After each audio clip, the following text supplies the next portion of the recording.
Um, so, bear in mind, it's a film called Shark Night. It's still very much in the day at this point. I think it becomes night around about 35 minutes. Dude, it didn't even dawn on me. The night descends around 35. About over a third of the way into the film, it becomes night, and then it's day again by the end. So,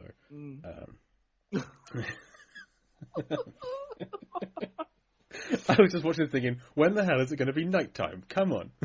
We've got a shark. Where's the other half of the title? That's hilarious, dude. That genuinely never crossed my mind until just now when you said it. Wow. So they're now stranded in the lake, on the little island at the lake. But the rednecks show up. And they're like, oh, we can help. Nick is adamant they don't move Malik, so the Dennis and Red. I feel like it's probably offensive me saying rednecks. They are the villains of the film. How's redneck offensive? Okay, well, Dennis and Red, I'll use their names. Dennis and Teeth Guy, Toothy McGee, they head off with Gordon and Beth, because Beth decided she doesn't want to be around anymore. She'd rather take her chances with these two guys. Again, just a bunch of dummies. And so they all head out, but then they stop in the middle of nowhere, because these guys, the sharks in the lake, they put them there.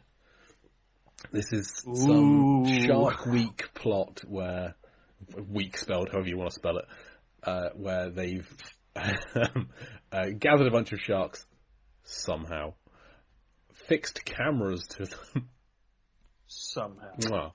Chef's kiss, beautiful, and are filming the sharks eating people for the dark web Shark Week side of things. Great, fine, whatever. And Gordon and Beth are their next two victims. They just shoot Gordon, so he falls in the water, tries to swim away, gets to a tree, climbs a tree, a shark jumps out and takes him out. It's a decent shark death, do you think? I think it's probably the best one of the film. It's the most exciting. It's kind of funny, but it's also like, as soon as I saw him too, I'm like, oh, he's gonna get him. And then that's the fulfilling one. That's definitely one where it happens. You're like, that felt good. I feel bad for the character, but I felt good seeing that one. Yeah, I mean, and it's not like it's a character we liked, so it's fine because there aren't any in this one. So he gets taken out by that. Pretty cool. And then Beth has a much more horrendous death where she's forced to strip down to her underwear, as we've discussed, with Red leering at her and shining a flashlight directly at her chest. And she says that my eyes are up here, and he's like, I know where your eyes are. And just keeps staring at her chest. It's like, okay, at least he's honest. Yeah. And then they basically drop her into a net full of cookie cutter sharks, and she's eaten by tiny little bites, bit by bit, and it's awful. Hated it. Not a fan. Yeah, Didn't like seeing that. Nope. No, thank you. I feel like, is this a horror film where we're here to watch people die? So it's a decent death film-wise. It just was unpleasant to watch. Yeah. Yeah, it's just, that's the one where it was borderline squeamish, but at the same time, I'm like, all right, I get they're going for creativity, but and at the same time, I felt like it could have been better. I mean, yeah, because they're like filming it, and that's weird, but I don't know. And it's just mean. Just like, it feels like everyone always says about the death in Jurassic World of the nanny who gets like picked up by the little pteranodons, and then and then she's like eaten by the mosasaur, and it's just a really bad death. This feels similar to that, where this character hasn't done anything wrong. She's like has dated guys like Blake in the past, isn't a big fan of them. Moving on with life, maybe dating Gordon. I think that's Gordon's plan at least. But she's not a bad character. She got a tattoo in the opening scene. How dare she? Yeah, she's probably one of those complex characters. Oh, don't like those. And then she's gone. She's dead. So, meh. Meanwhile, so Malik wakes up. Blake drops a hint that Maya might not have survived. So Malik goes a bit crazed, as you might expect, and grabs a spear from somewhere, heads into the shallows to take out a shark. And he's using himself as bait, his bleeding arm as bait. And what do you know, it works. A hammerhead shark arrives. They have a scuffle. and neither of them survives. Well, oh no, Malik is still alive after that point, but the hammerhead shark is dead. That's when we see a camera strapped to the bottom of it. Again, I liked the image of just the one-armed Malik in the water with a spear. It's a good horror movie image. It's fun, but I'm also like, it's that moment again where it's like, are we having dumb fun or are we trying to take this serious? Because I'm looking at it like this is stupid. But then another part of me was like, this is kind of cool at the same time. Like, dude's gonna come after him with a spear. We'll see how this goes. So after this happened, Blake then kind of snaps. And like, I've got to get this guy to safety. And there's a jet ski. And we worked out why Mark picked this film to talk about. Because Mark's a big jet ski fan. And Blake's going to ride the jet ski, or the wave rider, as he calls it, with Malik strapped to him. And get him, he's going to at least try. Forgetting that there's sharks in the water. So they're taking the jet ski.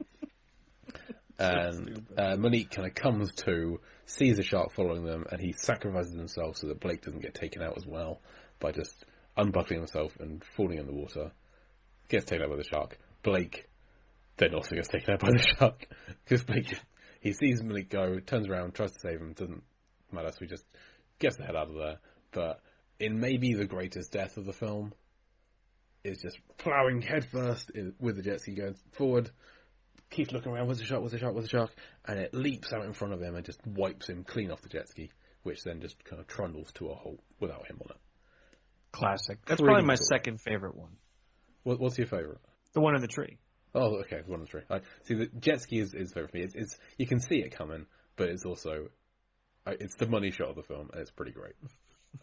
I was a fan of that one. So that just leaves Sarah and Nick. They're back at the cabin still, and Sheriff Donald Logue shows up, and they're like, Donald Logue, you gotta help us. We got a radio for help. And he's like, I'll radio for help. And it turns out he's a bad guy too, and he's drugged Nick with some soup. And Dennis shows up miraculously to stop Sarah from stabbing him. So then Dennis and Red take Sarah, put her in a cage, drop her in the water, whilst Donald Logue suspends Nick on a chair above a trapdoor. Nick manages to overcome Donald Logue with some conveniently spilled petrol, gasoline, whatever, and a lighter, and turns the table. Donald Logue falls into the trapdoor. Donald Logue dead. Hooray! Classic. Because Nick requests to listen to Guns N' Roses, and Donald Logue is too drunk. So he just obliges. Then Nick somehow gets out to the boat, where they've got Sarah's in a shark tank. They throw a bucket of blood at her, which is disgusting. I hate when people do that. That was gross. Oh, by the way, even before that, the dog is barking, right? So what do dog, they do? Sherman. They pick up the dog and they throw it right in the water. And it was at that point where I was like, you guys are monsters. Yeah. This film is terrible. How dare you do that to that dog? Oh, dear. Yeah, because they didn't need to take the dog with them. No. Red, the sharp-toothed guy, just kind of took it along because he wanted a dog, it seems. And then keeps barking. So Dennis like, throw it in the water. And he's like, okay. Toss it in the water. And it's gone. Oh, dear. Awful. It's okay. The dog survives. It's fine. We'll get back to the dog. But unpleasant when that happened. I was genuinely on edge. I almost checked, does the dog die? But there's like 15 minutes of the film left. So I can wait. I'll keep the suspense. It's fine. That's half your Google searches. Does the dog die in blank? Well, if I ever show my wife a film where the dog dies, then I'm sleeping outside that night. Basically, is the rule of the house. So I need to know sometimes. So Nick catches up with them. He holds Red hostage with a knife, with a gun even. Dennis doesn't care. He throws the knife in. He shoots the hostage. He's the speed move, and throws the knife into Red's chest. Red falls overboard. Red's dead. Red's dead, baby. And then Nick and Dennis have a scuffle. Dennis goes overboard, appears on the shark cage as Nick is raising it up. Dennis climbs at the shark cage and cuts it loose in a real, if I'm not surviving, I'm taking you all out with me kind of move. Which is absurd. Because he got hit with that tranq dart gun. He should be done. Like, he should be in the water. So you're telling me he gets hit with it, but has enough energy to swim under the boat, climb onto the top of this cage rather quickly, and then just, like, pull the cable and release the thing? Yeah, because Sarah got hit with it, and she basically fell over immediately. Yeah. Yeah. And again, it's that they don't know the line to toe. Are we being serious, or is this like campy fun? Like, it's ugh. So the lion's cart, the cage falls in the water. Nick goes after it. Dennis mysteriously disappears for the moment, whilst Nick and Sarah have a kiss through the bars to share some oxygen. Of course. Underwater scuffle. Sarah manages to tie Dennis's leg to the cage, which is off screen. That just kind of happens, and I wanted to like see a maneuver or a moment where she goes through that, or just some kind of setup of him having a bit of rope around his leg, or just anything. It just kind of happened. Mm-hmm. And so he's tied to the cage, sinking, and gets eaten by a shark. Hooray!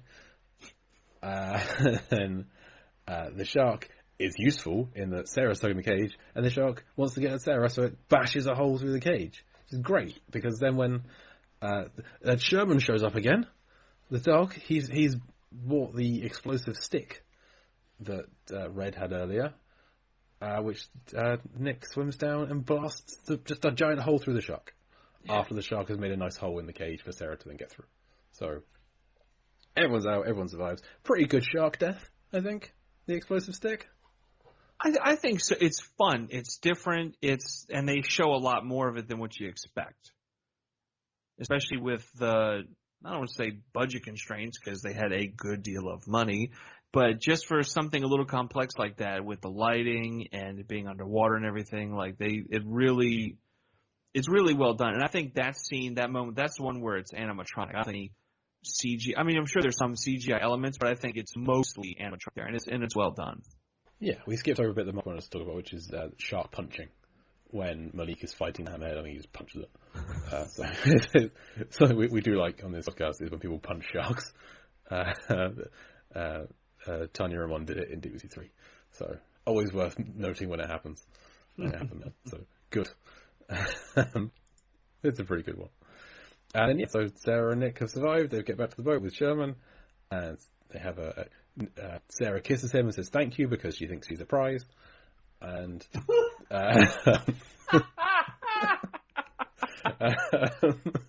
oh my god, it's great. And they sail off into the sunset until a shark leaps at them to kill them. And that's the end credits. I hate when films end like that. I like when Piranha 3D ends with that little jokey thing, because it's not the entire surviving cast who gets taken out by a giant piranha. It's just one character. But here it's like, hey, everything you wanted, they just potentially died off screen during the credits. Isn't that fun? Yeah, it's so disappointing, because again, it's like, and we're just done. There's no, I don't know. Again, there's just so much more that they could have done, but they just don't. They really squander a lot of the opportunity and a lot of it's just so much what could have been. Yeah. I think overall, we didn't like this film. No, and it's a bummer too, because Shark Night doing all this stuff. Like I genuinely wanted to enjoy the film, and I thought like, all right, it's going to be some kind of campy fun thing, especially like Shark Night 3D. But then at the beginning, it's taking it's kind of goofy, and then gets serious with that shark attack, and then back to like kind of being goofy. I don't know. It just it doesn't stick the landing, because I think halfway through it just kind of flails and wonders like, oh no, I forgot my routine. What do I do? And then when it does land, you're just like, oh, I'm so glad it's over. I didn't miss. I've watched it again today. It's kind of as a refresh, but not the whole thing at full speed, because who has the time? But it was fine. It could be so much better. It just needs. There's no like memorable quotes from the film. There's no like there's not great kiss off lines of like. There's just deaths where people are behind the deaths, and if I could get a good one liner in here or something, but it's nothing. It's nothing. It's uneventful. It's boring. It's uninspired. That's another good word for it. It's uninspired. I don't know. You look at all the other projects that David Arell is involved in, and I'm not saying they're all knocked out of the park winners. I'm saying like it should. I don't know.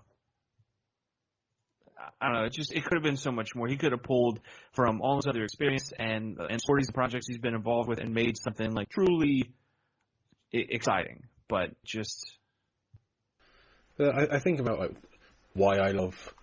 I feel like Snakes on a Plane gets the tone right